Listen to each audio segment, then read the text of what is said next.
Hey everybody, thanks once again for joining me on Leadership Lessons. Leadership lesson number 3.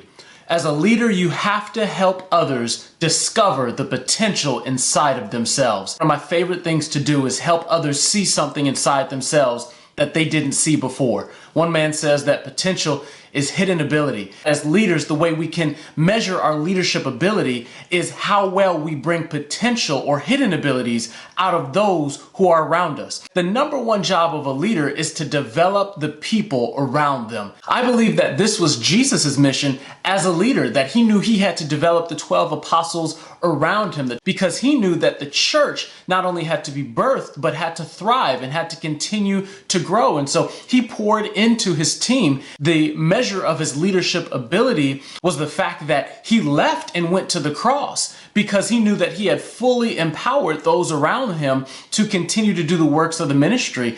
We see another story in the Bible with a man named Joseph who had dreams, had ups and downs, but pretty soon he became the prime minister of Egypt and second in command. But this is actually also a case study on a failure in leadership. His father, Jacob, failed to see the potential inside of him. When Joseph came expressing this dream, that instead of pulling the potential out of Joseph, Jacob tried to suppress it. Jacob and his family had to suffer through turmoil and heartache because he didn't realize the potential in his own son. I believe that the team suffers and the leader suffers when we as leaders don't recognize the hidden abilities inside of the people who have submitted to us. Now, when I'm talking about getting the best out of people, we're not talking about using negative methods, fear or intimidation or some kind of manipulative tactics. We want to lead the right way. We want to lead the Christ-like way. So I have 3 parts that has helped me in order to get potential and get the best out of people. Number 1 is encourage. We all need encouragement, and encouragement is one of the best gifts that is free that you can give your team around you. You can be a constant and consistent encourager,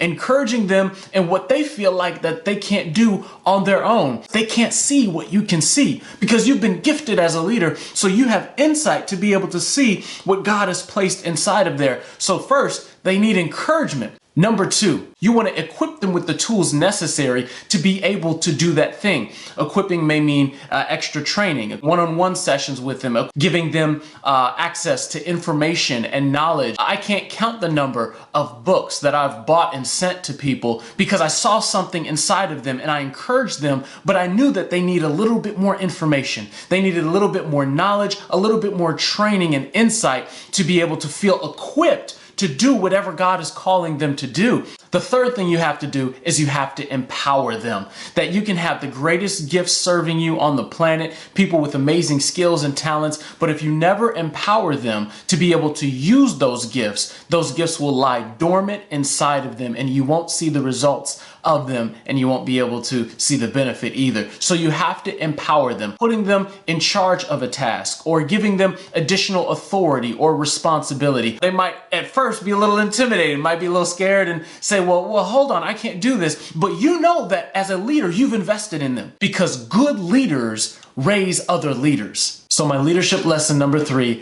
help others discover and bring out the potential inside of them. Thanks for watching. Whoa, hold on, don't leave.